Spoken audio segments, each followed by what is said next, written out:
আসসালামু আলাইকুম ভিউয়ার্স, আপনারা সবাই ভালো আছেন। আজকে আমরা দেখব যে ব্রিক ফাউন্ডেশনের বাড়িগুলো ভিত্তিটা কিরকম হয়। অনেক সময় দেখা যায় যে অনেক ভাইরা যারা অল্প টাকার ভিতরে এই বাড়ি কাজগুলো করিয়ে থাকেন বা বাড়ি কাজ শুরু করেন, তারা চিন্তা করে যে কিভাবে আমার টাকা সেভ হয় বা কিভাবে করলে আমার টাকাটা কম লাগে। এখন আপনার কাছে যদি আছে 4 লক্ষ টাকা, তাহলে আপনি যদি 10 লক্ষ 12 লক্ষ টাকার কাজ শুরু করেন, তাহলে কিন্তু কাজটা কমপ্লিট হবে না। আবার এমন অবস্থায় এর ভিতরে আপনি বসবাস করতে পারবেন না। তাহলে দুই দিক দিয়ে সমস্যা, অর্থাৎ কমপ্লিটও হলো না, আবার দেখা গেল যে আপনার এই অল্প টাকার ভিতরে নিয়ে গ্রেড বি পর্যন্ত এসে থেমে গেলেন। এবং অনেক সময় দেখা যায় যে অনেক ভাইদের বাড়ির আশেপাশে ভাটা অবস্থিত আছে, আবার দেখা যায় যে কম দামে ইট পেয়ে থাকেন। অনেক সময় দেখা যায় যে 9,000 কিংবা 10,000 টাকার ভিতরে 30,000 ইট পেয়ে থাকেন। এই ক্ষেত্রে তাদের জন্য কিন্তু অনেকটা সহজ, বা তাদের জন্য কাজ করাটা অনেক সহজ। অনেক সময় দেখা যায় যে আমরা যেই বাড়িগুলো সাধারণত আমরা ভিডিও দেই বা আপনাদের মাঝে দেওয়ার চিন্তা ভাবনা করি আমি, সেগুলো তো দেখা যায় বেশিরভাগই গ্রামের বাড়িগুলো হয়ে থাকে। অর্থাৎ আমরা যারা ছোট পরিসরে বাড়িগুলো করে থাকি অল্প টাকার ভিতর, তারা কিন্তু চিন্তা করি যে কিভাবে আমরা ব্রিক ফাউন্ডেশন দিয়ে এই বাড়িটা করব। তো আজকে আমরা সেই বিষয় নিয়ে জানবো।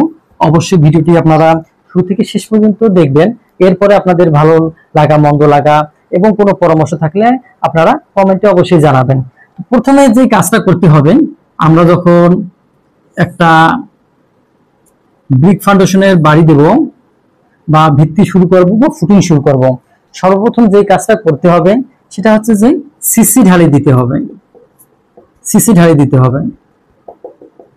এই সিসি ঢালাইটা কি? সিসি হচ্ছে আপনার খোয়া, বালি এবং সিমেন্ট সহযোগে যে ঢালাইটা দেওয়া হয় সেই ঢালাই কিন্তু দিতে হবে। আর এই ঢালাইটা 6 ইঞ্চি দিতে হবে। এখন আসি এর প্রস্তুতটা কত, অর্থাৎ এই ওয়ালগুলো, এগুলো কিন্তু ওয়াল, একটা কিন্তু ওয়াল। এই ওয়ালটা যেমন আমি যদি ধরি যে এইদিকে চলে গেছে, তো এইভাবে ওয়ালটা কি চলে গেছে, এইভাবে চলে গেছে। তো এটা হচ্ছে একটা সেকশন। যাই হোক, এটা হচ্ছে সেকশন। তো এই যে সিসি ঢালাইটা, এই ঢালাই আপনি 30 ইঞ্চি শুরু করবেন। 30 ইঞ্চি আমি যদি ফিটে নিয়ে আসি, তাহলে কিন্তু 2.5 ফিট, এই 2.5 ফিট জায়গার ভিতরে আপনি সিসি ঢালাই দিবেন 6 ইঞ্চি।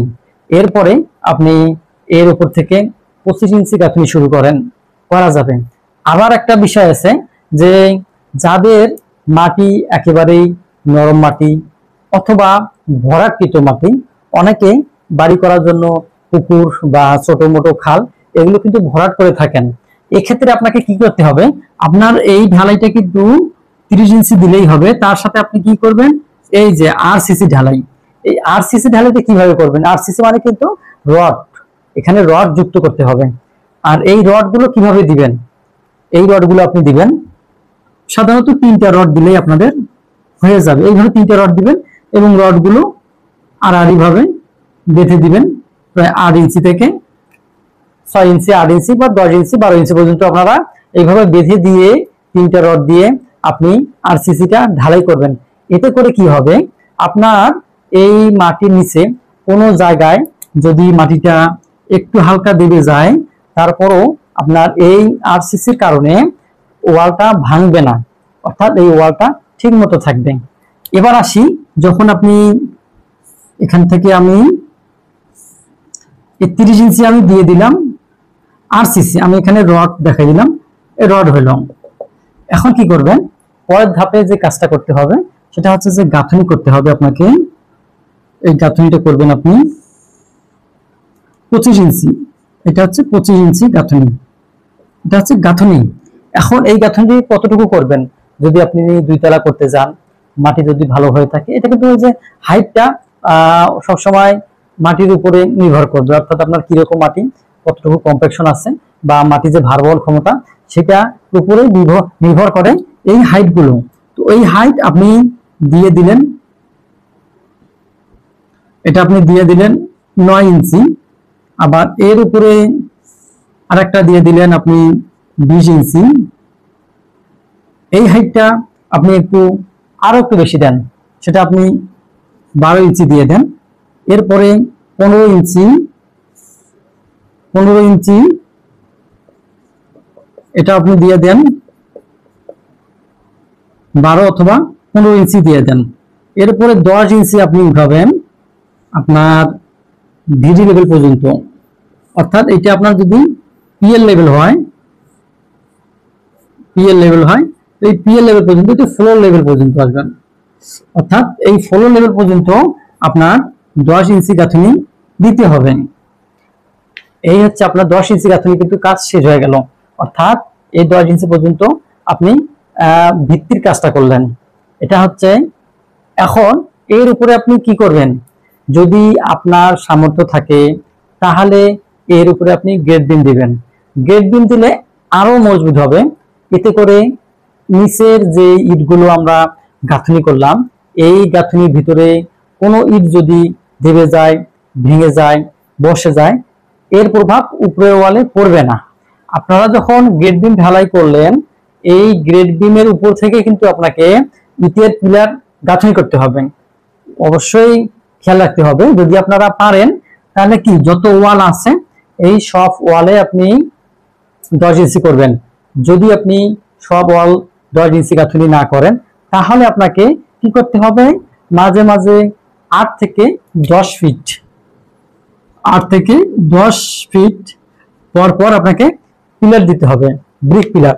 এই পিলার গুলো আপনার থাকবে কত, এদিক দিয়ে থাকবে 15 ইঞ্চি, এদিক দিয়ে 15 ইঞ্চি, এবং এদিক দিয়ে থাকবে আপনার 10 ইঞ্চি।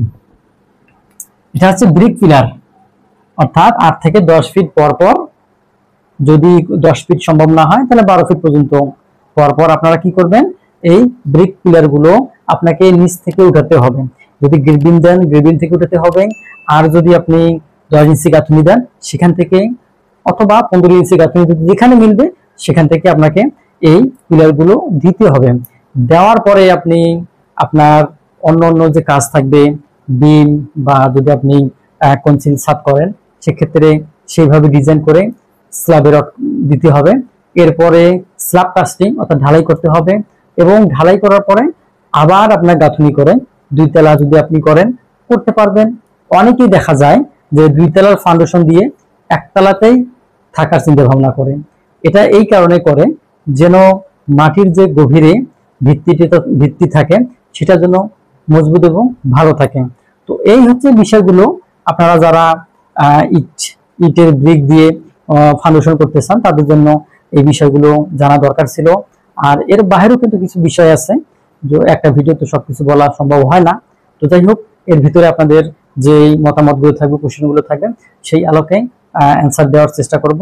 তো আপনারা ভালো থাকেন, সুস্থ থাকেন, সেই কামনা বিদায়। আল্লাহ হাফেজ।